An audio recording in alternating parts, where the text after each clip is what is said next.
now we get to CSS. We're going to talk about how we can make that page look a lot prettier, right? Nobody wants just the frame of a car. You want a nice car that's like got a nice paint job. It's got some, nice accessories. That's what we want when we go to a website as well. It's not 1994 anymore. Nobody wants a plain text website, thank God. When I started doing websites, it was all just HTML and CSS was mainly inline. Like the style that I said, we don't really do that anymore. And now, websites are full-blown applications. I mean, you can have a website that does just the same amount of stuff as a program you download on your computer, right? JavaScript has given us that power to turn a website into a full-blown application. That's why we don't really call them like websites anymore. They're more web applications, because they do things. They have engines behind them driving them.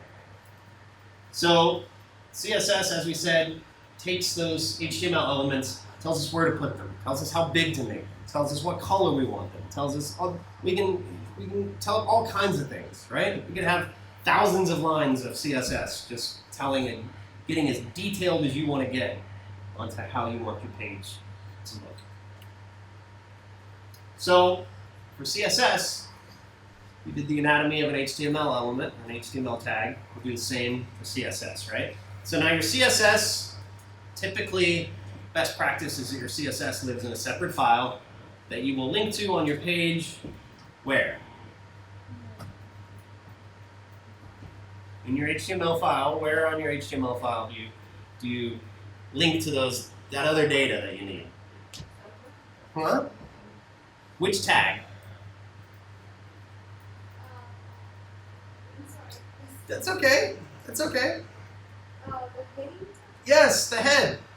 That's where all that information, like where am I going to go get my CSS? Like what's the title of my page? All those things in the head tag, right? So that's where we're going to tell it to go get all of this information, which will live in a separate file, right? So here, we have a couple of different things I think we'll get to. But basically, you have your selector, which like if we want to change our H1 tags, right? So we've been working with H1 tags. We know what that is now, right? So now in our CSS, we're like, okay, anytime I have an H1 tag, I want it to be blue, and I want the font size to be 12 pixels. We're all pretty familiar with like what that means, right? 12 pixels, it's just like in Word when you're like, I highlight this and I want to turn the color blue and change the font size to this. You can move it up and down. You do the same exact thing in CSS. You just don't have little buttons to click to do it. You actually have to type it out and tell it exactly what you want it to do, right? So we have two declarations here on this one selector. And we can have as many declarations as we want. We can put them in line like this. You can put them down in line like this. More often than not, you're going to like stack these like one on. Like each declaration will be its own page. Like typically, basically how we would write this out in the actual code would look like this, right? So we go here, and then we're going to say color is blue, and then we use a semicolon to move to the next declaration, right? And then we would say font size is 12 pixels. And then it would look like this. And the reason we do this is because it's just nice and neat, right? If you have 10 different declarations, you don't want to string that all in one big, huge line because you're going to be like, where was it? Where was it? You put everything down in one row, right? And it's just easy to read. And your whole CSS file, you break it down into selectors, and then you go into your different declarations as you go into that, right? So here, when we say color blue, what are we changing the color of? The text, right? Exactly. Before, we were using a different thing to change the color. Does anybody remember what it was?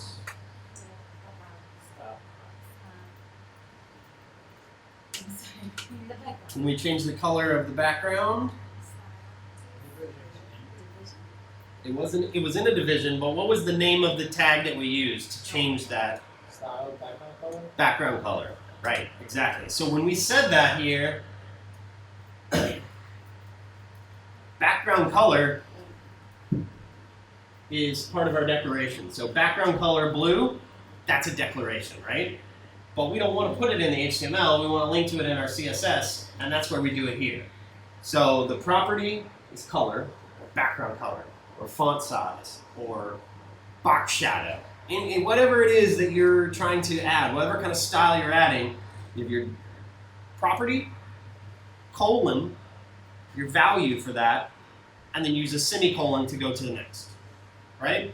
Whether you stack them on top of each other or whether they go in one big long line, it's the same syntax to go. You can't just be like, oh, well, I put these on different lines. I don't need the semicolon. Computers don't work that way. they don't know to go to the next line unless you tell it, okay, I'm done with that declaration. Now go to the next one. Curtis. If you have the color of the header blue in HTML, and then you left it in HTML, and then you added the CSS and changed the color to red, would the CSS override the HTML, or would it just give you an error? It's going to go to the closest that you have, right? So I believe you wouldn't really want to do that. No, no. But I'm pretty sure that the HTML would override the CSS, right? Because the CSS is there first, but then when you get there, the HTML is the closest kind of thing. And we'll see as we go in here, like, I may have, like, you know, I may say in my body, I want all the text to be blue. But then I have, like, certain things within my body that I change to a different text. It's always going to go, think of it like one big, like, kind of like accordioned out, like, kind of like object. You're always going to go to the closest, you know, descriptor you have. And if you don't have one, you're going to keep going out until you find the descriptor. And if you get all the way out to the end and you haven't gotten the descriptor, you go to your default route. Okay? But don't do that. I want to do that. Okay, so any questions on how this gets kind of laid out? The shade of blue. Yes. So, and this goes, okay, so there's certain ones, there's certain like colors that are just built into CSS, like black, red, blue, even go into like light blue, light slate gray. Like there's certain ones, and when if you're in like a VS Code or something, like you start typing, it'll tell you like your options. But the easiest way to do is the hexadecimal stuff, which if you've ever seen like the representation of a color, and it's like I think it's like A through F and 0 through 9, right? And it's just like a six-digit like number made of those, any kind of combination. That's the best way to do your colors all the time. Even if you're going to do blue, it's best to just define your variables using the same kind of style. So if you have a bunch of colors that aren't like standard, it's still just better just to use that very specific thing, because you never know how some browsers read code very different. When you have a hexadecimal like descriptor, it's the exact same representation wherever it gets read, right? Because it's a standard of color.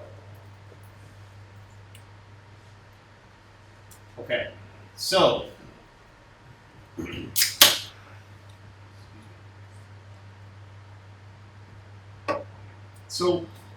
before we use like the tag name, right? We did the H1. So this tells us anything, all the H1s, I want it to look like this, all right?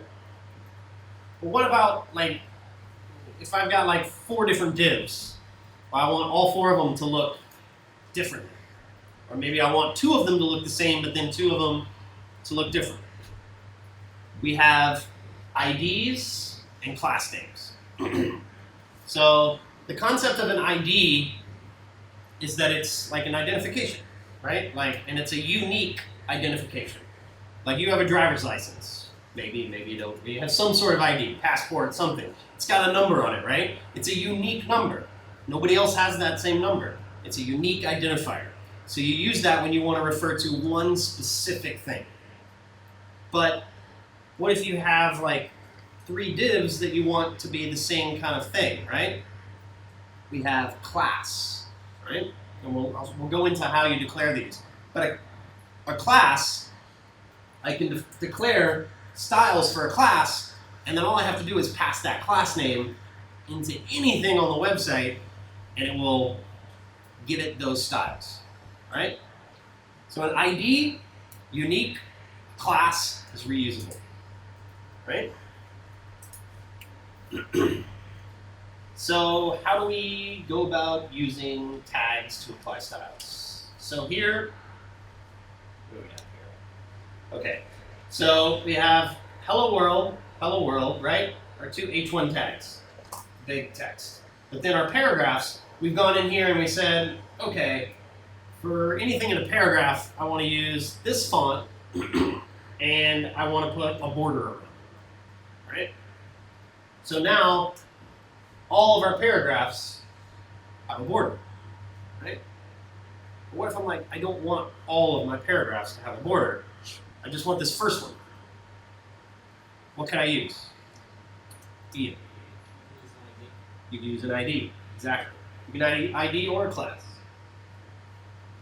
So these in here are two more different kinds of declarations that you can use in CSS, which you may be using later when we get together for our pair programming. Font family allows you to say, like your font. There's, your standard fonts which are built in. Now, if you're like, okay, I would like for you to use this, but then if you don't have that, use this, then you can basically just kind of string a whole bunch of different fonts in with commas in between. But you notice that we're putting these in quotes, right? So it has to be in quote. If you just say font family is Times New Roman without quotes, it's going to be like, what is that? I don't know what that is. So when you give it the quotes, it becomes a string, right? If you come to one of the JavaScript classes and kind of learn the different kind of like variables, basically we're just making this like one big unique string. All of this is the font, Times New Roman. On the next, we don't use quotes, right? But we have three different things. Now you don't need all three of those things. Like if I just said border 1px, what do you think the border would look like? Tina? Yeah, it's a black border, right? But if I want it to be solid, I can say solid, but if I don't, it's just automatically solid by default. I could say dashed if I want, and it'll be like a dashed line. There's some different options that you can get in there, and you can read through the docs, when you get to that, and kind of figure out how to do that. And then you can put a color, right? If I want, how like these boxes, they're really like rigid. It's like this perfect like square. If I just want to kind of like round out those corners, there's an attribute that you can put for that. Border radius. There's lots of, like everything is editable, right? But right out of the box, it's going to be the most basic default value. So here, as we said, when we change one P, when we add that style to a P, every paragraph tag is going to have that same exact style. Now here, we've got three H1 tags, right? All hello world. You think, oh, they're going to look all the same, right? They're all H1. And this kind of goes back to the point that you had before, Curtis, right? So we have, by default, our H1 is a certain size, and it's black, right? Just by default, H1 just basically makes the size bigger. But now, on this first H1, we've added an ID of heading.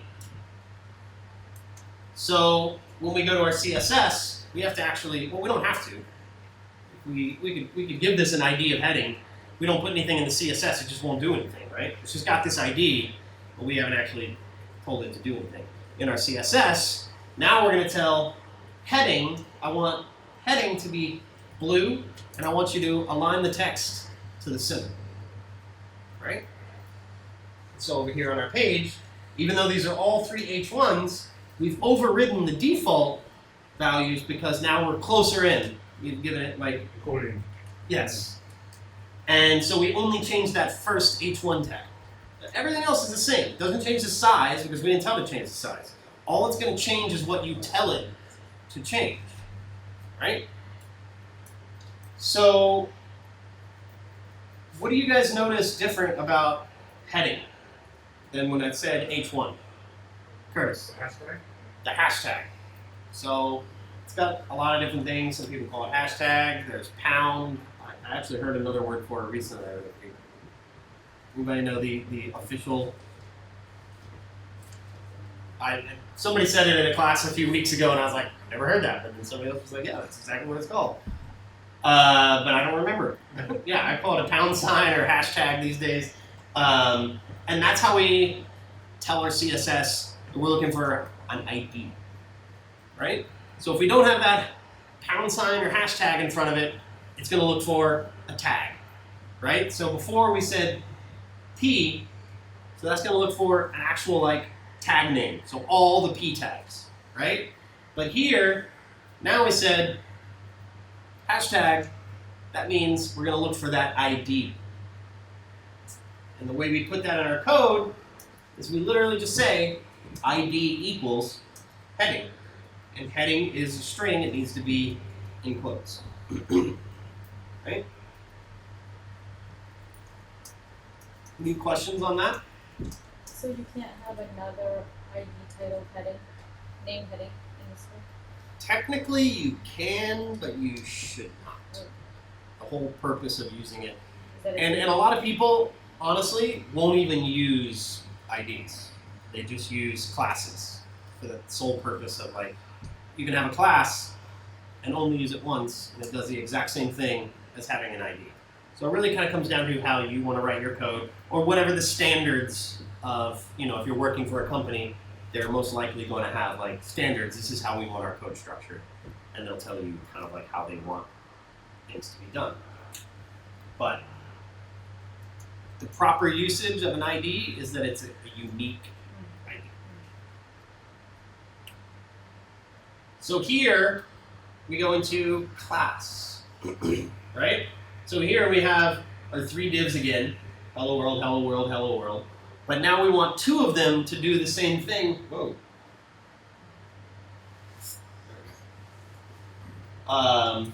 So here we have our class equals special. And see, we can pass that same class down in here under our next div tag, right? So class equals special. So now we only need to come over here and give special 1 declaration.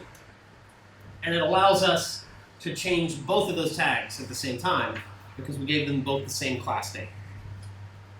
So now once again we have 3 divs on the board, but we only changed the styles of 2 of them because those are the 2 that we pass the class into, right?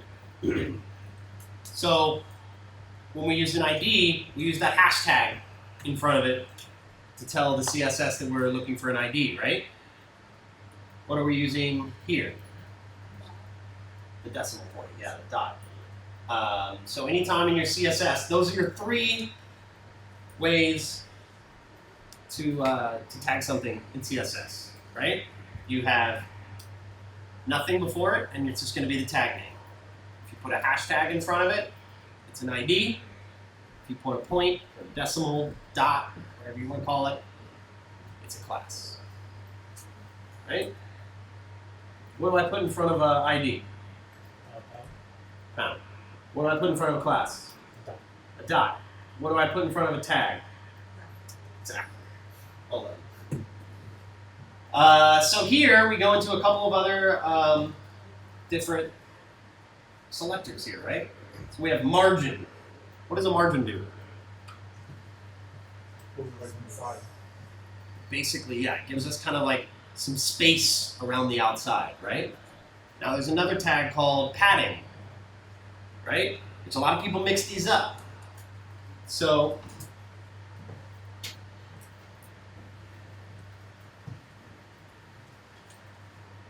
if I have a box, right?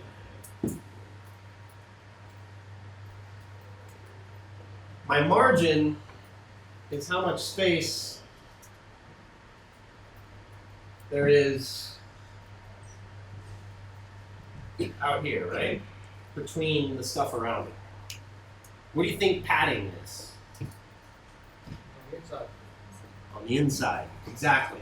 So if you put, like if I just put something inside of this box, right? It's just gonna go like right here. Right up there against the edge. You're like, what? That's probably not how I want it to look. So I can either like use alignment, or I can just say, hey, give this like a padding of 5 pixels. And then my box come right over here. So padding is how much space you want from the edge on the inside, right? So this is margin, and this is padding, right? And you'll use those quite a lot. When you start like playing around with CSS and you're like, why doesn't this look the way that I want? You're gonna do that a lot, trust me. CSS, when it works, you're like, oh, this is great. All the time before that, you're gonna be like playing around, tweaking with like little numbers and letters and stuff like that, and you go back and forth, and it can be quite a task. But that's what all these things are, and the more of these selectors and kind of attributes that you can learn about, the more access you'll have to what you can change and how you can move things around and kind of shape your website to look however you want it to look. These days, there's really not a lot that you can't do as far as displaying a website. It's just how crazy do you want to get and how specific do you want to get with your CSS. And later on when you learn JavaScript, there's JavaScript that you can do to make things do other stuff, animate things on your page and whatnot like that. So here we've talked about color. What does color change? Yes? Specifically the content of the element that it's applied to. Close. It specifically changes the text. So if you're going to change the background, you use background color. If you're going to change the actual color tag is just going to be the text. Like if I have a paragraph and I say color, it's going to change the text color. If I have an H1 and I say color, it's going to change the text color, right? It's not going to change the color of the whole box, right? If I have a div that I want to be blue, I can't say color because that's just going to change the text that's inside of it. If I want a div to be blue, what tag do I use? Remind me your name. Yaku.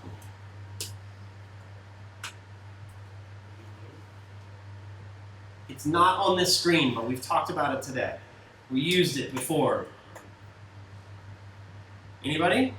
So if you have a box in your grid, background. Background color, exactly. Because a div, a division, or a box is a box, right? A div is just a box. It can be in any shape or size, right?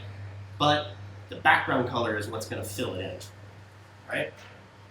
So font size, pretty self-explanatory, right? It's just the size of our font. Text align. What's text align do? So what values do you think we have for text align? And center, exactly. Left, right, center. That's it. Text align has 3 different possible values. Left, center, right. Just like if you're in Word and you've got those 3 little buttons, one has everything to the left, one has everything to the right, and one has everything centered. It does the same exact thing, right? And it's only going to center that text inside of whatever tag you're in, right? So like if I have, here we have this box here already, right? And let's say I divide this, right, into 2 different divs. So this is a div, and this is a div, right? But this is my whole page, right? My whole page is these 2 divs. So if I have this div, I have text align, center. And this div has text align, right. All the text inside of this div is going to be centered. This, right? All the text in this div is going to be right. Now, if I had outside my whole body, right? So let's say like in my body, right? I have a thing that just says text align.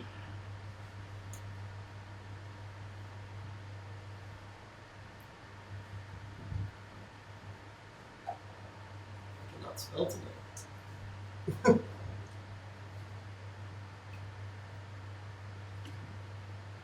So for my body, I say text align left. And in this div, I say center, and this div, I say right. What's the text going to look like in this box? It's going to be on the left. You sure? It's going to be the center, and it goes back to what we were talking about with Curtis before, right? If I'm inside of this box, I look for the styles in this box first, right? And if there are styles where I say text align center, I'm going to use that. If I get rid of this, right, then over here, I'm still going to be right, but over here, I didn't change it, so I'm like, oh, in my div, I don't have a text align. So let me go look outside of there to my body. Oh, here I say text align left. So everything in here will be to the left. And everything here will still stay to the right because inside of this box we told it differently. So it always starts wherever you are, it looks inside of that box for a style. If that box doesn't have it, it keeps going out until you get all the way out to the full body tag, right? And if you get back to that and you haven't given it a style, it goes to the default, right? But even inside of here, I can have another box that has text centered. And inside of there, I can have another div that has text to the left. And it will always go by the closest that I'm in. So font family we talked about. We can kind of change like the different fonts that we want to use. You know, you got Arial, Helvetica, Roboto. There's tons. You know, but a lot of them are just standard that are on every computer, right? Border we talked about, and we have a few different parameters within border. Who remembers what they are? Chris. Solid, yeah, that's just basically like how we want it to look, right? What's another, and we can do solid or dashed. I think there's a couple others really. Mostly you're just going to use solid, but what else? You don't remember? Who remembers? There was a couple other things that we told our border to be.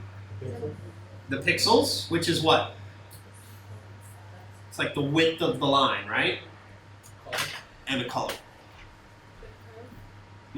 The curve, but we don't, that's a different tag in and of itself.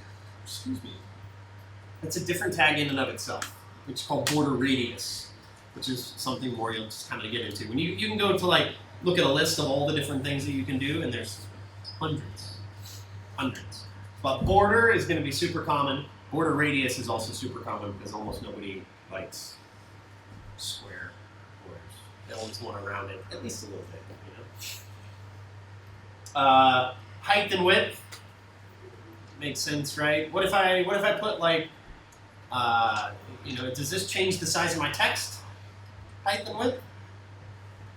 What does this change the size of? Whatever like division or box or whatever I'm like using, right?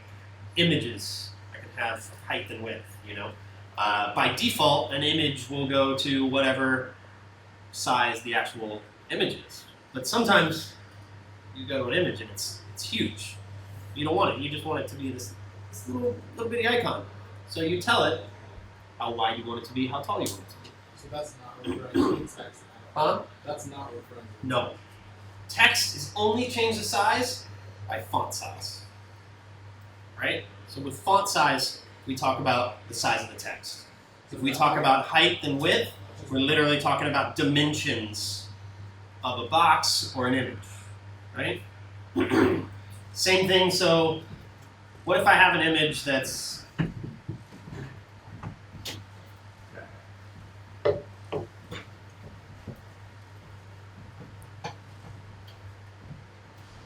so I have this giant image, right? That's, we'll just say it's 1,000 by 1,500 pixels.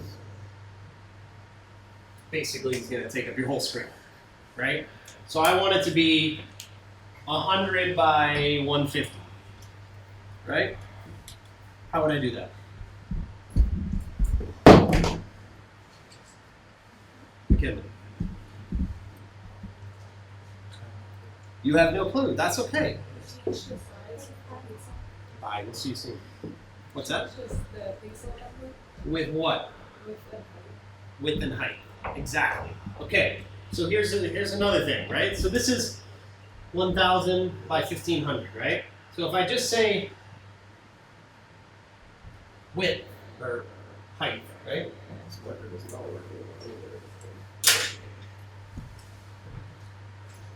I can say width 100 pixels. 150 pixels. Height 100 pixels, right? And that will basically keep it the same dimensions, right? And just kind of shrink it down, right? What if I just said width 150 pixels? What's it going to do? The height the same? Hmm? It's a long picture. You would think so, but no.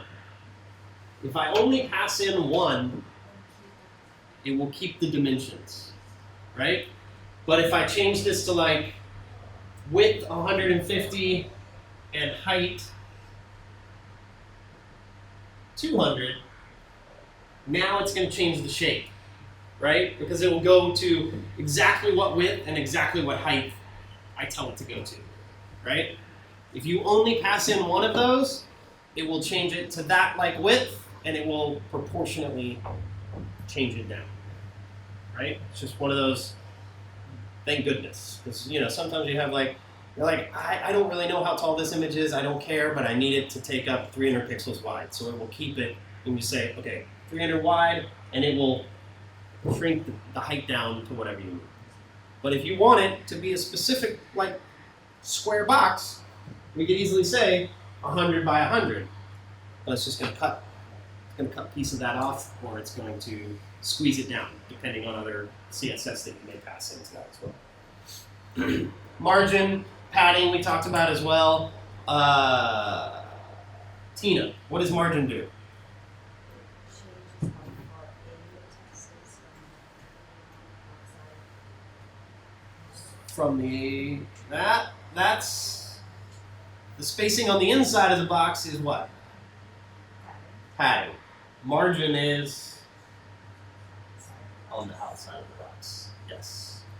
I have a question about that. So, the margin and padding, if you wanted to just check the top and bottom, if you put margin top or margin bottom? Yes, exactly. Margin dash top or margin dash bottom.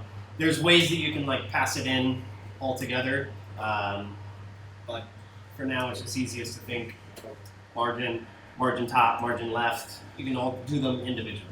But you can also just say like margin and then give it 4 numbers for top left. I forget which. Yes. Yes, Tina. So if you're just doing a header and a paragraph, that's not really in a box, but it's. Well, it in a is box. really because it's in what's the main tag, Right. your body, So right? you're still using padding for that as opposed to margin? Or So that would actually be yeah, you're right. It's not in a division of your website. So there you would use margin to bring it off of the side. But if you have a box, you would put that box, the margin would tell it how far off to come from the screen, and the padding would be anything you put inside of that box, how far away you want it from the inner border. would you